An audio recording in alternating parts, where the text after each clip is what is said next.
하이입니다. 안녕하세요, 모니입니다. 안녕하세요, 희조입니다. 희조님 정말 오랜만에 오셨잖아요. 네, 반갑습니다.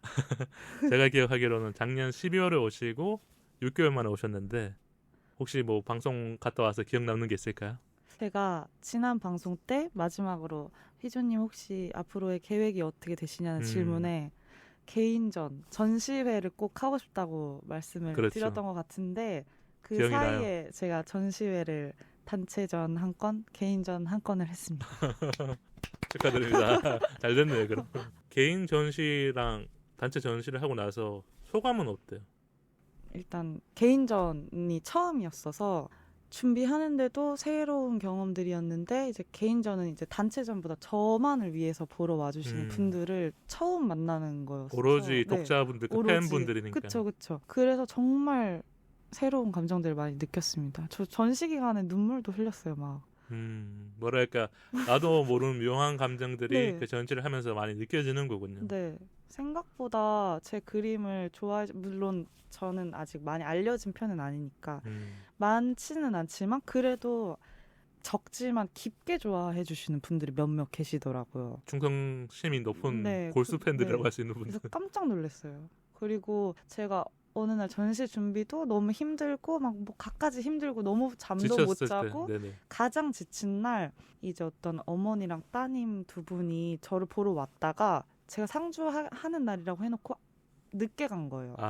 그랬는데 기다리시다가 다시 오신 거예요. 저를 꼭 봐야겠다고 하면서. 희조님 한 번은 꼭 뵙고 가야 된다는 마음에. 네, 근데 보니까 이제 어머님이 제 그림 좋아하셔서 따님이랑 이제 데이트 할 겸 이제 지방에서 저를 보러 올라오신 거죠. 지방에서. 기다렸는데 제 완전 초기 작품 있잖아요. 제가 잘 막 뭐 어디 막 문제집 같은 거 막 표지하고 이런 것까지 줄줄줄줄 다 기억을 다 하시는 깨고 거군요. 계셔서 하필이면 힘든 날 사랑을 주시니까 갑자기 막 너무 감사합니다 하고 어머님 손을 잡는데 완전 눈물이 갑자기 터졌어요. 창피하게. 그래서 막 글썽글썽하면서 오히려 더 좋아하셨을 거예요. 내가 이렇게 감동을 줬는데 같이 글썽거리시던데요. 그러니까 주책. 딸한테는 기분 좋게 또 얘기하시지 않았었을까. 너무 감사한 기억으로 오래오래 기억에 남을 것 같아요. 진짜로. 이게 만날 기회가 많지 않기 때문에 또 그런 자리가 있었을 때 희조님 또 더 잘해주고 싶은 마음과 또 책을 좋아하시는 독자님들도 와서 희조님한테 응원이라든지 아니면 따뜻한 말이라든지 이런 걸 더 하러 오신 게 아닐까 싶네요. 맞아요. 제가 못 가서 아쉽네요. 인스타를 보긴 했었는데 제가 일정이 안 돼서 못 갔는데 괜찮습니다. 다음에 하시면 톡을 남기고 다음에 더 한번 발전된 모습으로 제가 이렇게 잘하면 보러. 이제 초대를 이렇게 정중하게 이제 연락을 드려보겠습니다. 알겠습니다. 감사합니다. 그리고 전시 이야기만 했는데 새로운 구독자분들도 있어요. 그래서 희조님의 책 당신이 지난 자리에 꽃이 피었다. 이 책 한 번 더 소개해드린 게 낫죠. 일단 저는 일러스트 작가 희조이고요. 제가 지난해 출간한 일러스트 에세이 당신이 지난 자리에 꽃이 피었다라는 책에는 80여 점의 그림과 위로와 응원, 사랑에 관한 감정이 산문시 형식으로 수록이 되어 있습니다. 보기만 해도 마음이 따뜻해지는 위로가 되는 거죠. 위로가 되는 그런 그림들이 많이 수록돼 있으니 많은 관심 부탁드립니다. 저도 이벤트를 했었어요. 그래서 책이랑 그때 1월에 이벤트를 했으니까 달력 같은 것도 좀 드리고 했었거든요. 댓글로 이렇게 남겨주신 분도 계시고 책 잘 받았다 아니면 좋았다 이렇게 남겨주신 분도 있으시더라고요. 그리고 우리가 지난번에 오셨을 때는 구독자가 한 2,000대 후반이었는데 지금 3,000대 중반으로 가고 있거든요. 그래서 아마 또 오늘 희조님 오신 걸 보고 또 책을 좋아하시는 분이거나 아니면 희조님 인스타에 들어가 보시는 분들 있지 않을까. 청취자분들 중에서 또 응원해 주시면 저도 기분 좋고 희조님 또 좋아하시지 않을까 이런 생각이 들어서 또 짧게 소개해드렸고요. 오프닝 토크 들어가기 전에 짧게 제가 상반기 결산을 오늘 또 준비해 왔는데요. 6월에 상반기 결산을 해야 되는데 먼저 하는 거는 일단 너무 고마운 분들이 많고 이거를 좀 더 알려야 되겠다 싶어서 또 준비를 했었고 지금 구독자가 늘어나니까 이런 에피소드를 좀 들었으면 좋겠다 싶어서 오늘 좀 준비해봤는데요.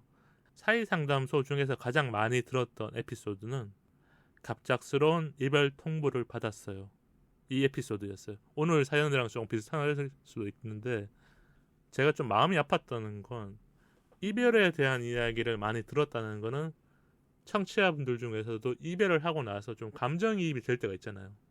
그래서 우리 청취자분들도 이별 많이 했구나 이런 마음이 아픈 그런 생각이 좀 들었고 주제 중에는 소심한 나라서 에피소드가 진짜 많이 들었던데 이 두 개가 가장 그러니까 최고 에피소드죠. 사랑을 받은 1월부터 6월까지 올라간 에피소드 중에서 청취자분들이 많이 들었으니까 지금 신규 구독자분들 중에서 새로운 걸 듣는 분들도 있지만 예전 거를 찾아 들어야 된다면 책에서 베스트셀러 같은 거죠. 그쵸. 그래서 한번 들어보시면 좋을 것 같은데 소심한 나라서는 제가 그때 고백을 했죠. 저는 소심한 사람이라고. 그래서 반응이 좋았던 것 같아요. 뭐랄까 저의 들어가셨군요. 소심했던 행동들 아니면 뭐랄까 생각들 이런 거를 게스트 분이랑 재미있게 대화했었는데 그게 조금 청취자분들에게 와닿거나 아니면 우리 방송에도 샤이한 분들 그러니까 조금 이렇게 수줍어하는 분들 있잖아요. 이게 뭐 소심함이랑 다를 수도 있지만 그런 분들이 좀 들어주신 게 아닐까 이런 생각이 들었고요.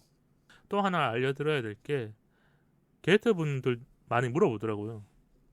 언제 많이 듣는지 어디에서 많이 듣는지 일단 토요일에서 일요일로 넘어가는 새벽 시간 12시부터 3시까지 잠을 못 주무시는 시간인 것 같아요. 새벽에 많이 들으시는구나. 그때 좀 많이 들으시고 그 다음에 우리나라 말고 다른 나라에서 많이 듣는 건 미국이 한 3%, 그 다음에 영국이 한 2점 몇 %였던 것 같아요. 그럼 청취자 수로 보면 3만 명 정도? 3% 정도면 그 정도는 듣는 것 같아요. 제가 봤었을 때 이게 한 달 표를 나오는 거니까. 그래서 미국에서 들으시는 분들 그래도 같이 듣는 분들이 이 정도는 있다. 이렇게 생각해 주시면 좋지 않을까. 미국에서 먼 타지에서 사이 상담소를 통해 위로를 받고 계시는군요. 사이 상담소라든지 이런 우리 일상적인 주제에 대한 거를 또 들으시면서 위로라든지 조금 이렇게 힘을 얻고 계신 게 아닐까 이런 생각이 들었고요. 가장 마지막으로 준비한 건 가장 많이 듣는 분은 일주일에 몇 시간을 들을까? 1일 1시간 44분을 청취하시더라고. 일주일 기준으로. 하루에 1시간 그러니까 44분씩? 그분이 일주일 동안 우리 방송을 하루 이상 켜놓는 거죠. 짧게 1일 1시간 44분? 네네. 그래서 정주행을 하신 게 아닐까. 정주행하는 경우일 수도 있고. 그런 것 같아요. 왜냐하면 지금 에피소드가 거의 400개가 되거든요. 처음 들으시는 분들이 아마 예전 거 중에서 틀어놓고 계속 듣거나 아니면 이런 생각도 했었어요. 잠자기 전에 틀어놓고 수면 한 8시간이 갔거나 아니면 이럴 수도 있어요. 저도 작업할 때는 귀로 듣는 거 항상 틀어놓거든요. 그런 분들도 계실 수도 있죠. 음악 같은 게 좀 거슬리거나 혹은 좀 음악을 듣고 싶지 않을 때는 이렇게 사람들 말하는 대화하는 대화하는 거 틀어놓거든요. 맞아. 일하는 분들 중에서는 그냥 하나의 뭔가 목소리라든지 이런 오디오 있으면 그냥 좀 일할 때 다르잖아요. 그렇죠. 그래서 이런 분들이 계시니까 저한테는 좀 힘이 되잖아요. 혹시 장거리 운전하시는 분일 수도 여러 가지 추측이 나오더라고요. 그래서 이분 아이디는 나와요. 근데 제가 이분 아이디를 여기서 밝히면 또 샤이한 분이면 깜짝 놀라잖아요. 내가 이렇게 듣고 있는 거 들켰나 하는데 뭐 이런 분들 몇 분 더 계시더라고요. 근데 이분이 가장 많이 들어서 오늘 좀 소개해드렸고 제가 방송을 만들면서 가장 기분 좋은 게 이렇게 결산을 하고 나서 같이 듣는 분들도 많고 우리 방송을 정말 좋아해서 듣는 분들이 있다는 게 저한테는 좀 뿌듯해서 좀 공유해드렸고요. 그래서 오늘 또 자연스럽게 오프닝 토크로 들어가 보는 게 좋지 않을까요? 네. 오래된 물건을 정리하는 방법을 준비했는데 제가 이걸 좀 못해요. 문희님은 오래된 물건을 잘 버리지 못하시나요? 못 버리더라고요. 집에 10년 된 물건 안 쓰는데 그냥 이렇게 방치되어 있는 물건들이 좀 많이 있더라고요. 버리지 못하는 이유가 따로 있으신가요? 가장 큰 건 공감하시겠지만 나름의 추억이에요. 이게 변명 같은데 뭔가 버리려고 하면 그때 이거 어떻게 샀지? 아니면 사용했던 그런 기억들이 있잖아요. 그쵸.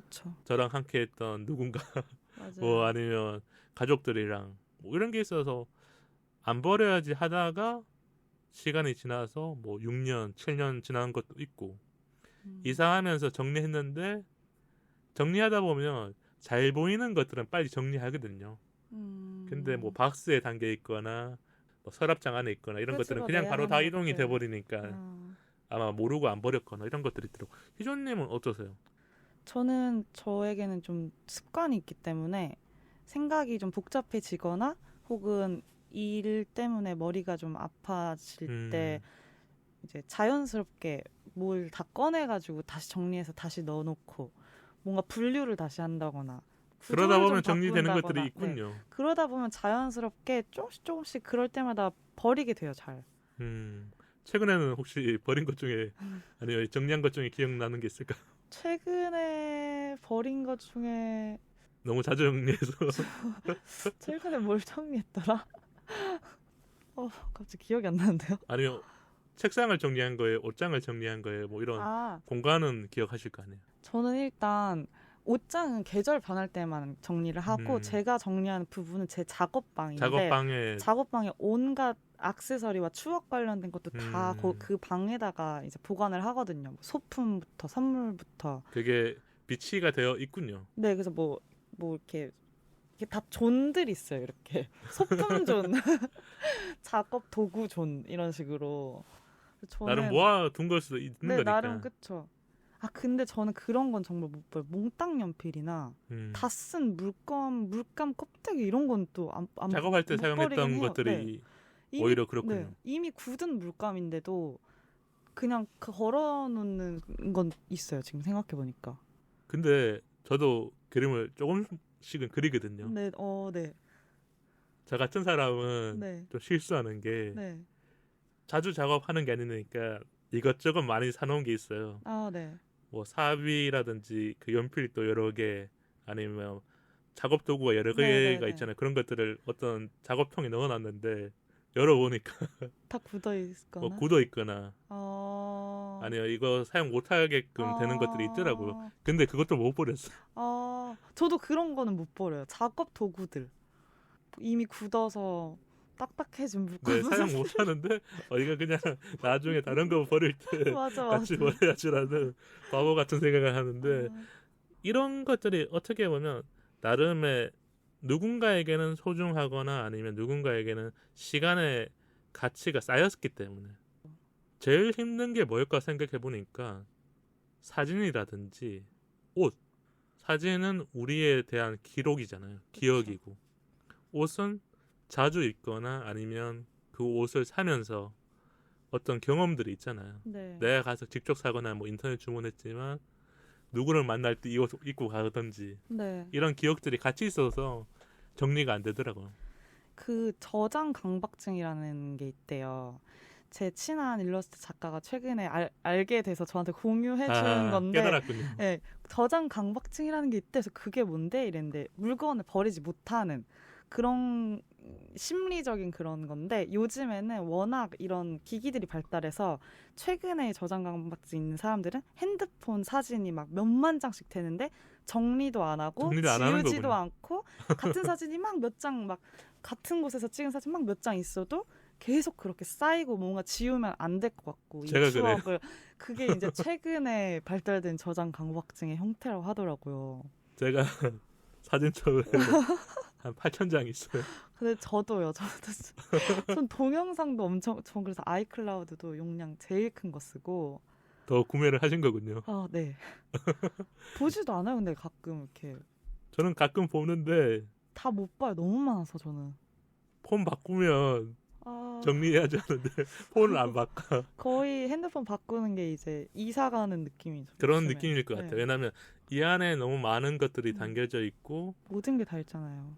고민이 많이 들 것 같아요. 맞아요. 우리가 핸드폰을 사용하는 시간도 늘고 핸드폰으로 할 수 있는 것들이 노래, 사진, 여러 가지 기록들, 메일도 있을 수 있고 아니면 연락처도 있을 거고 글이라든지 메모 같은 것도 있고 캘린더에 뭐 써놨던 그런 뭐 그런 것 일정표들도 있고 스케줄도 있잖아요. 제가 또 못 버리는 게 달력을 못 버렸어요. 달력이요? 저는 좀 올드한데 12월에 달력을 항상 사요. 책상용 달력 있잖아요. 탁상용 이만한 네, 거. 탁상용으로 나오는 달력. 아니면 예전에는 일을 할 때 협력업체에서 줬어요. 네네네. 그럼 그걸 항상 받아요. 다른 분들은 안 가져가거든요. 네. 그러면 저는 2개 받으면 하나는 회사 책상에 넣고 하나는 집에서 거기에다가 다 써놔요. 일정이라든지 약속이라든지 지금 사이 방송을 했었을 때 주제라든지. 근데 그거 한 7권 정도가 있던 것 같아요. 그럼 한 해 했던 것들이 거기 노트처럼 빼곡이 다 이렇게 적혀 있겠네요. 빼곡히 적힌 것도 있고 나름 제가 좀 변화를 하려고 했던 게 IT 기기를 쓰니까 이제 여기 써야지 하면서 달력을 보면 어떤 곳은 좀 빈 공간이 많아요. 근데 나중에 다시 돌아온 거죠. 핸드폰에 해야지 하면서 아니면 구글 캘린더라든지 거기다가 저장해놨으니까 하다가 비어있어요. 종이에는 비어있는데 어느 순간 지금은 원래는 다시 달력에 쓰고 있다. 근데 확실히 핸드폰 캘린더에다가 저도 늘 해놔도 이거는 제가 들어서 거기 들어가서 이렇게 봐야 되는 거라서 일을 하거나 뭔가 하려고 딱 앉았을 때 딱 눈에 보이는 메모라던가 이렇게 아날로그 방식으로 체크해 놓는 게 훨씬 확인하기 쉽고 직관적일 때가 있잖아요. 직관적으로 잘 들어오는 것 같아요. 그래서 저도 캘린더에 하다가 또 핸드폰에 이렇게 하는 시기 있었다가 또 다시 캘린더에 한 달 정도는 잘 썼다가 이렇게 하면서 왔다 갔다 하는 해요, 거죠. 저도. 네. 아마 지금 이야기 들으면서 모두들 공감하시지 공감하는 않을까. 분들이 많거나 아니면 조금 우리보다 정리를 잘하는 분이 있다면 댓글로 팁을 남겨주셔야 돼요. 여러분 한번 본인 책상 위에 있는 탁상 달력을 한번 보세요. 3월에는 빼곡하다가 4월, 5월 막 부재 중이고 그런 것도 많을 거고. 그래서 오늘 오프닝 토크 좀 재밌게 얘기했는데 청취자분들도 자기만의 방법이라든지 아니면 이런 물건을 아직까지 정리 못했다는 걸 남겨주시면 또 이야기가 되고 사이 댓글창이 그런 것 같아요. 계속 기록이 남겨져 있잖아요. 그래서 저도 나중에 보면 막 재밌기도 하고 나도 이런 얘기를 했었지 아니면 내가 못한 이야기들을 청취자분들이나 애청자분들이 채워주는 게 있으니까 되게 좋더라고요. 그래서 댓글 기다리고 있겠습니다. 그럼 오늘 기다리는 사연으로 한번 들어가 보도록 하겠습니다.